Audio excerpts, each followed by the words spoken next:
네, 이 얘기는 결국 그죠? 투사적 검사. 네, 투사적 검사와 비교해서 살펴보자 이런 내용이 되겠습니다. 객관 검사 그리고 투사적 검사. 이것의 장단점들을 우리가 확인해 보자.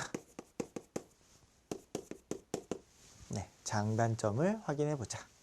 객관적 검사 우리 대표적으로 네, MMPI 있었습니다. MMPI. 투사적 검사 대표적으로 로샤 검사 있습니다. 이 검사들에 대한 기본적인 개념들 여러분들이 좀 떠올리시면서 객관적 검사는 MMPI처럼 네, 1점, 2점 네, 점수로 체크한다. 그래서 나중에 이제 총점을 평가하는 것이죠. 투사적 검사는 뭐 그 잉크 반점 같이 모호한 자극을 주고 그것들에 대해서 다양한 반응을 우리가 확보하는 것이다. 이렇게 이제 보시면 되겠습니다. 장점, 객관 검사의 장점은 무엇입니까? 객관 검사 그냥 1번, 2번 체크하면 되죠. 그렇기 때문에 어떻습니까? 실시가 간편하죠. 실시. 해석. 네, 간편하다. 네, 이러한 MMPI 검사는 검사하고 나서 코딩만 하면 결과치가 점수로 그냥 제대로 딱 나오는 거죠. 그래프로 쫙 나오고. 뭔가 굉장히 좀 그 해석하는 데 있어서 임상심의사가 하기 좀 편하게 좀 되어 있는 것이죠. 그리고 그 지표들도 워낙에 좀 해석에 대한 부분들이 많이 연구되어 있기 때문에 그 검사 결과 자체로 바로 내담자한테 해석해 줄 수 있는 실시와 해석이 굉장히 간편하다. 두 번째. 우리가 이제 표준화 검사에 해당하는 내용이죠. 타당화가 많이 되어 있기 때문에. 그렇기 때문에 어떻다? 신뢰도와 타당도가 높다. 신뢰도 타당도가 높다. 그죠? 그리고 세 번째로 객관도가 높다. 객관성이 높다. 객관성이 높다는 것은 규준 집단이 마련되어 있죠. 그렇기 때문에 상대적인 비교가 가능하다. 상대적인 비교가. 그래서 객관적이다. 이 내담자의 지금 현재의 기능을 전체 규준에 봤을 때 평균인지 아니면 이상점에 있는지 이런 것들을 평가하는데 굉장히 객관적이다. 왜냐하면 규준 집단을 통해서 상대적인 비교가 가능해지기 때문에. 자, 단점은 무엇일까요? 단점. 검사를 하는데 내담자가 질문에 대해서 다른 대답을 하고 싶어도 대답을 할 수가 없다. 왜? 예, 아니오로만 대답하게 돼 있기 때문에. 예, 아니오로만 대답하게 돼 있기 때문에. 또 PAI 같은 경우도 0점, 1점, 2점, 3점, 네, 0, 1, 2, 3으로만 체크하게 돼 있거든요. 그렇기 때문에 내가 좀 뭐 다 이거 아니고 뭐 0, 1, 2, 3 뭐 그 예, 아니요 뭐 이런 거 말고 나는 이거에 대해서 조금 다른 얘기 하고 싶은데 라고 해도 답변을 할 수 없죠. 그래서 다양한 반응은 네, 제약적이다. 제한적이다. 다양한 반응이 안 나온다. 0 아니면 1, 그죠? 예 아니면 아니요. 또는 0점 아니면 3점. 뭐 이렇게밖에는 이제 체크할 수 없는 것이죠. 두 번째. 다양한 반응이 나오지 않고 그 다음에 사회적인 바람직성.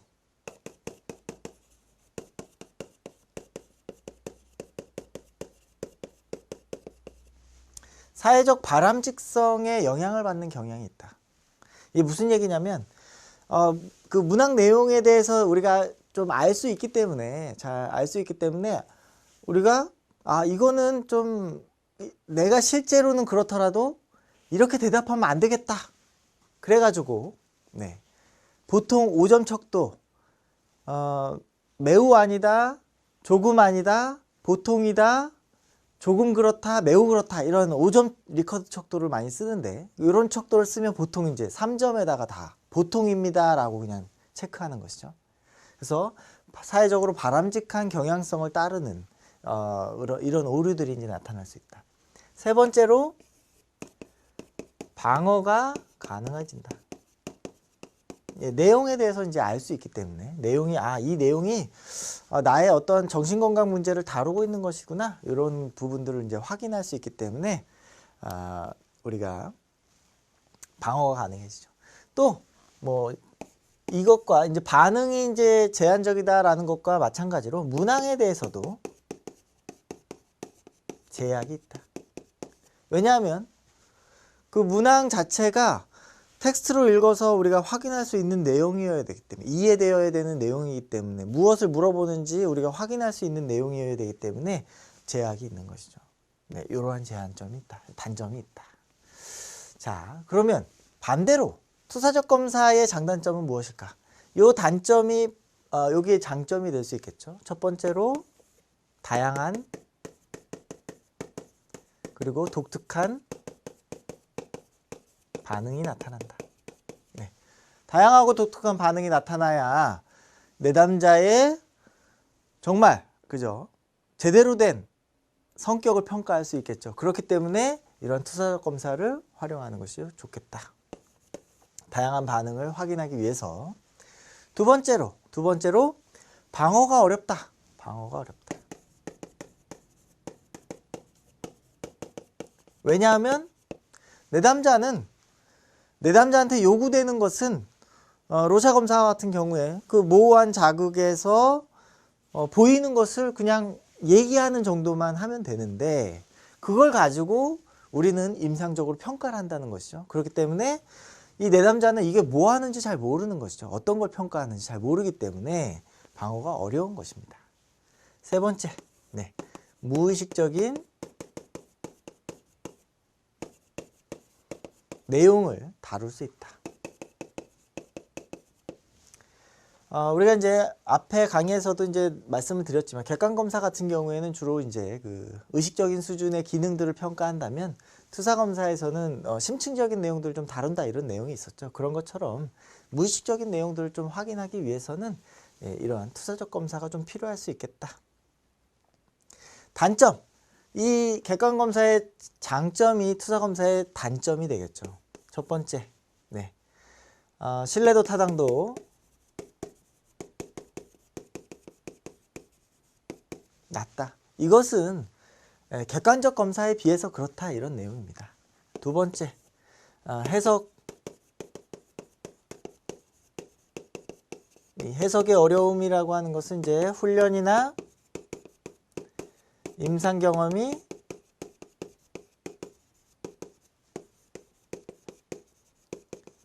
이 검사자가 이것을 충분히 해석할 수 있을 정도의 훈련이나 임상 경험이 풍부해야 된다 이런 의미가 되겠습니다.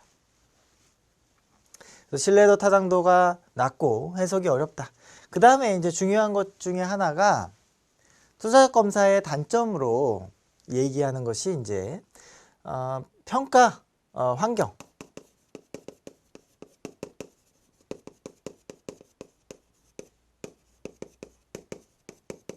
평가 환경에서 굉장히 큰 영향을 받는다. 이게 무슨 얘기냐면 검사자가 누구냐 또는 그 상황, 그 검사를 받는 그 상황이 어떤지 내담자의 컨디션이 어떤지에 따라서 검사 결과가 굉장히 많이 바뀐다. 그래서 이 투사 검사의 어떤 그 검사 결과가 이러한 뭐 신뢰도나 타당도가 좀 낮을 수 있겠다 이런 얘기를 하는 것이죠. 그래서 이러한 내용들이 이제 장단점이 될 수 있겠습니다. 그래서 객관 검사와 투사 검사의 장점과 단점 정리를 해 놓으시면 되겠고요. 그 교재에 장점과 단점에 대해서 이제 서술형으로 조금 정리가 되어 있습니다. 그래서 장점으로는 이제 실시가 간편하고 그다음에 신뢰도 타당도가 높고 객관성이 이제 높다. 그죠? 단점으로는 사회적 바람직성, 반응 경향성. 반응 경향성이라고 하는 것은 이제 그 일정한 흐름이 있다. 예라고 할 때는 그냥 계속 예라고 계속 대답하는 그런 경향, 이런 경향들을 이야기합니다. 그리고 문항 내용이 좀 제한적이다라는 거, 이런 내용들을 객관적 성격 검사에서의 장단점으로 좀 정리를 해 놓으시면 되겠습니다. 여기까지 좀 정리하시고 6번에 극대 수행 검사, 그 다음에 이제 습관적 수행 검사 내용들 좀 정리를 해볼 텐데요. 극대 수행 검사는 쉽게 말하면 이제 성격 검사고, 극대 수행 검사 반대로 극대 수행 검사는 지능 검사고 습관적 수행 검사는 성격 검사다. 이렇게 쉽게 이해하시면 되겠습니다. 그런데 이 극대 수행 검사와 습관적 수행 검사의 피검자에게 요구되는 사항들이 조금 있다. 그래서 그 내용들을 좀 정리하시는 게 중요하겠습니다.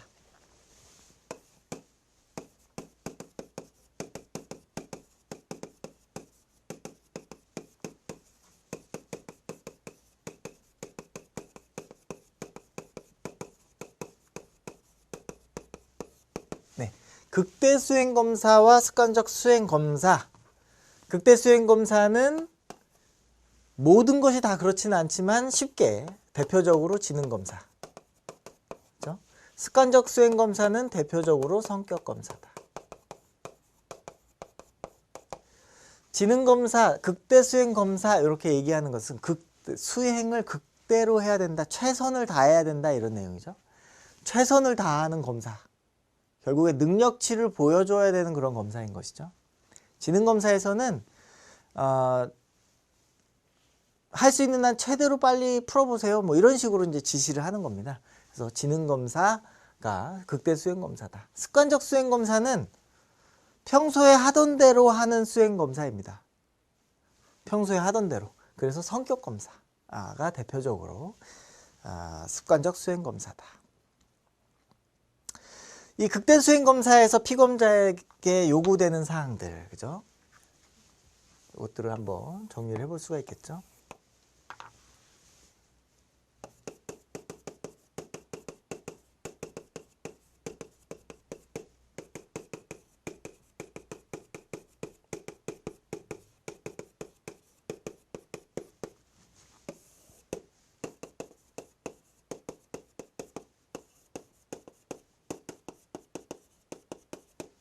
피검자가 요구되는 사항.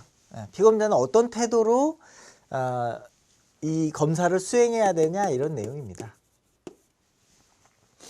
이 극대 수행 검사는 시간 제한이 있다. 시간 제한이 있기 때문에 어떻게 해야 된다? 빨리 해야 된다. 빨리. 그렇죠? 그 다음에 두 번째로 정답이 있다. 정답이 있기 때문에 어떻게 해야 된다? 정답을 맞추려고 노력해야 된다. 그래서 그렇기 때문에 최선의 노력.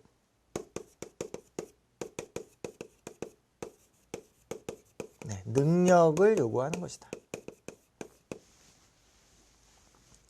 습관적 수행 검사는 시간 제한 있을까요? 시간 제한이 없다. 그죠? 시간 제한이 없다. 정답이 있을까요? 정답도 없다. 그러면 시간 제약도 없고 정답도 없다면 내담자는 피검자는 무엇을 해야 되냐? 솔직해야 된다.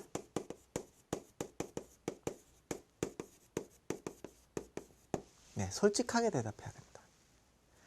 솔직하게 대답한다는 것은 평소대로 대답해야 된다라는 것이죠. 그래서 극대 수행 검사가 하는 지향점은 능력을 평가하는 것이고 습관적 수행 검사의 지향점은 평소의 어떤 성향을 평가하는 것이다. 이렇게 정리할 수 있겠습니다.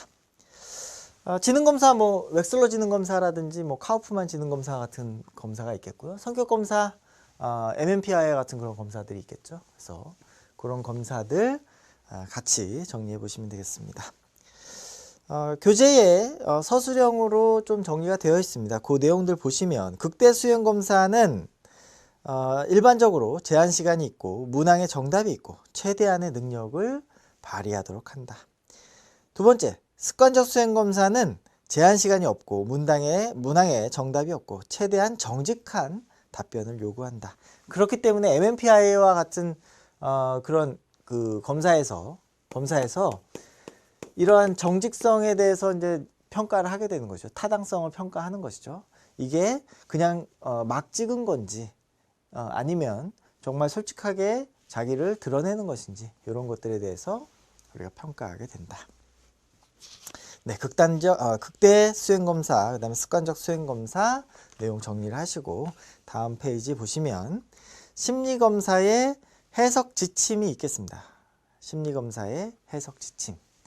우리가 심리검사의 해석 지침이라고 하는 것은 결국에 이제 우리가 심리검사를 해석을 할 때 윤리적으로 좀 고려가 필요하다 이런 내용이 되겠죠.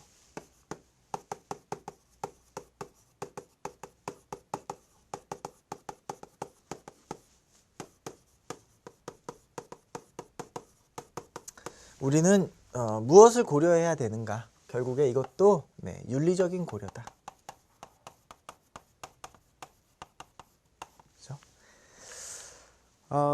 그 해석을 이제 처음 할 때는 이러한 가이드라인이 좀 필요할 수 있겠습니다. 그래서 이러한 방식으로 하면 좋겠다라는 것이지만은 결국에 이 해석은 그죠? 내담자의 이익을 보장해야 되는 그러한 그 측면에서 이제 해석이 돼야 된다. 이런 전반적인 내용이다. 이렇게 보시면 되겠고요. 핵심 요약의 이제 내용들을 조금 요약해 놓았습니다. 여러분들이 그 내용들 함축적으로 이해하실 수 있도록 핵심 요약에 나와 있는데요. 자, 보시면 첫 번째로 내담자가 알아들을 수 있는 쉬운 언어를 사용하시고, 그 다음에 중립적이고 무비판적이어야 되고, 그 다음에 내담자의 반응을 고려해야 되고, 내담자 스스로 결정하도록 하고 통합적인 시각을 제공해야 된다라는 내용으로 정리를 해보았습니다. 자, 첫 번째로 우리가 그 내담자가 이해하기 쉬운 언어를 사용해야 된다.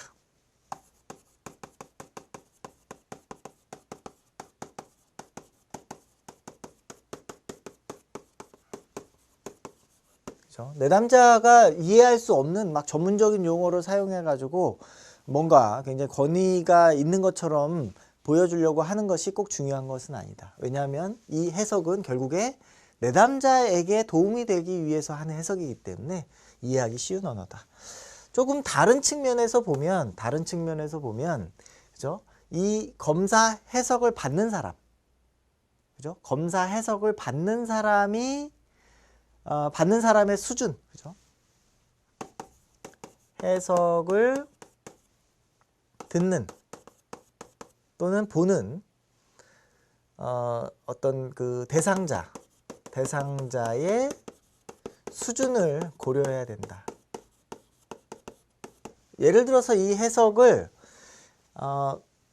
임상심리 전문가가 어떠한 그 상담자에게 하는 해석이라면, 자문을 하는 정도의 해석이라면 좀 전문적인 용어들을 우리가 조금 포함해 가지고 전문적으로 이해할 수 있도록 얘기해 주는 것도 좀 도움이 되겠죠. 그래서 해석은 해석을 듣는 당사자, 대상자의 수준을 고려해서 우리가 해석해 주는 것이 좀 필요하겠다. 두 번째로 중립적이고 무비판적인 태도를 갖는 것이 좀 좋겠다. 그죠? 이것을 통해서 어떤 낙인을 찍는다던가, 이런 내담자야, 당신은 이런 사람이야 라고 어떠한 지적하는 그러한 태도들은 도움이 되지 않겠다. 세 번째, 내담자의 반응을 고려하는 것. 이 얘기는 무슨 얘기냐면, 이 내용을 들었을 때 내담자한테 결국에 도움이 되어야 되는데, 내담자가 마치 이 내용을 들었을 때 너무 충격을 받아가지고 더 자포자기하게 되면 어떡하나, 이러한 걱정들을 우리가 조금 해석하기 전에 좀 고려해 봐야 된다, 이런 내용입니다. 그럴 때는 오히려 조금 내담자가 해석을 들을 수 있을 때까지 좀 기다리는 것도 좀 필요하고, 그렇죠? 이 내용들을 조금 완화해서 이야기할 수 있는 그러한 상담자, 임상심리사의 태도가 좀 필요하겠다. 그리고 네 번째는 스스로 결정할 수 있도록 도움을 주는 것. 다섯 번째로는 통합적인 시각을 갖는다. 통합적인 시각을 갖는다는 것은 이 검사 결과 하나만 가지고 이렇다라고 얘기하는 것이 아니라, 이 내담자의 평소에 어떤 인터뷰했던 장면 또는 평소의 행동, 과거의 어떤 그런 정보들을 종합해서 이해해야 된다라는 것이죠. 스스로 결정하도록 한다는 것은 이 검사 결과를 가지고 그 임상심의사가 이렇게 해라 저렇게 해라 하는 것이 아니라 이 결과를 통해서 어떻게 방향을 결정할 것이 스스로 결정할 수 있도록 하는 것이죠.